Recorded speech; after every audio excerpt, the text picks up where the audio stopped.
Hi everyone, আসসালামু আলাইকুম। আশা করি আপনারা সবাই ভালো আছেন। আলহামদুলিল্লাহ আমরা সবাই ভালো আছি। আর একটা ব্লগ আমি আপনার সাথে শেয়ার করতে যাচ্ছি।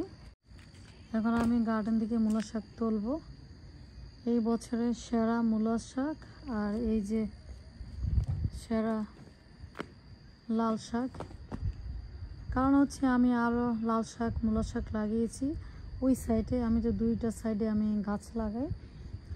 ওই সাইডেগুলো দেখা গেছে এত বেশি সুন্দর ছিল না দেখতে, তারপর খুব বেশিও হয়নি।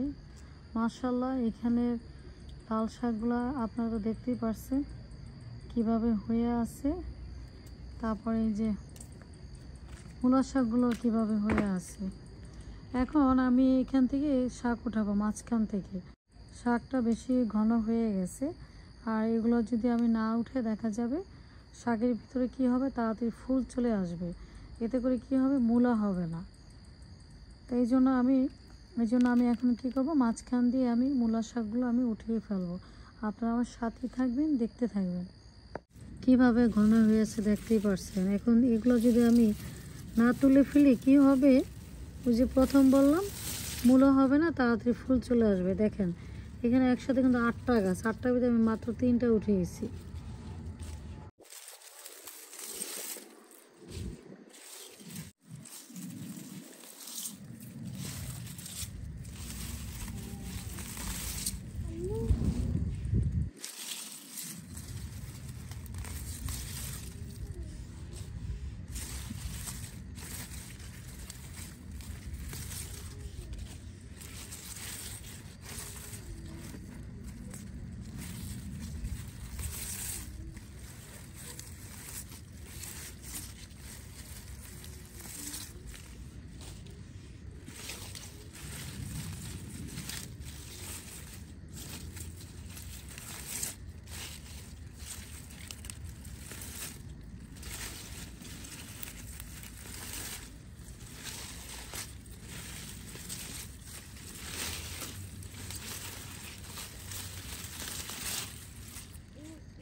এই যে এদিক দিয়ে অনেকগুলো উঠানে, এই যে এখন পাতলা দেখা যাচ্ছে।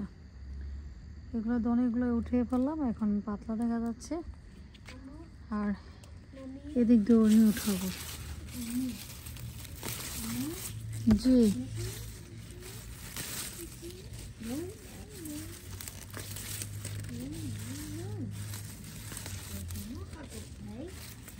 এই গাছটা অলরেডি মূলা চলে এসেছে।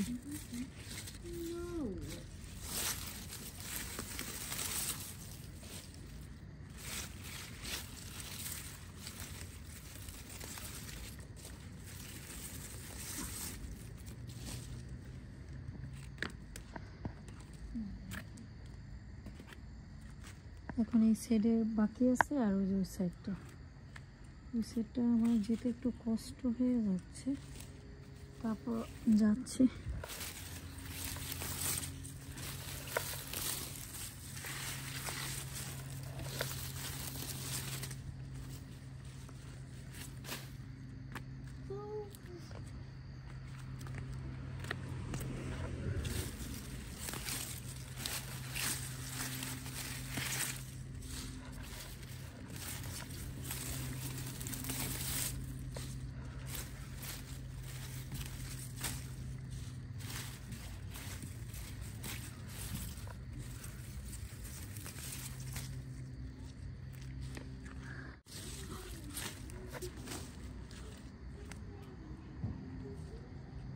দেখতে পাচ্ছেন মূলা শাক তোলা শেষ। এখন আমি এগুলা কোড়া কেটে নিব। কোড়া কাটা শেষ। কত সুন্দর আমার শাকগুলা দেখতে। এই শাকে আমি কিছুই দেইনি, জাস্ট ওয়াটার আর পানি দিয়েছি, কোনো মেডিসিন কিছু না। আমি শাক বাসায় নিয়ে যাব, শাক রান্না করব। আমার সাথেই থাকবেন, দেখতে থাকবেন। এই যে আমি লাবিবের কিছু পিকচার তুলতেছি শাকের সাথে। অফ ক্যামেরাতে আমি মূলা শাক রান্না করে ফেলেছি। কতগুলা মূলা শাক আপনারা দেখছেন না, রান্না করার পরে দেখেন কতটুক। আর এই ছিল আজকের আমার ব্লগ। আজ এই পর্যন্ত। ভালো থাকবেন, সুস্থ থাকবেন। আল্লাহ হাফেজ।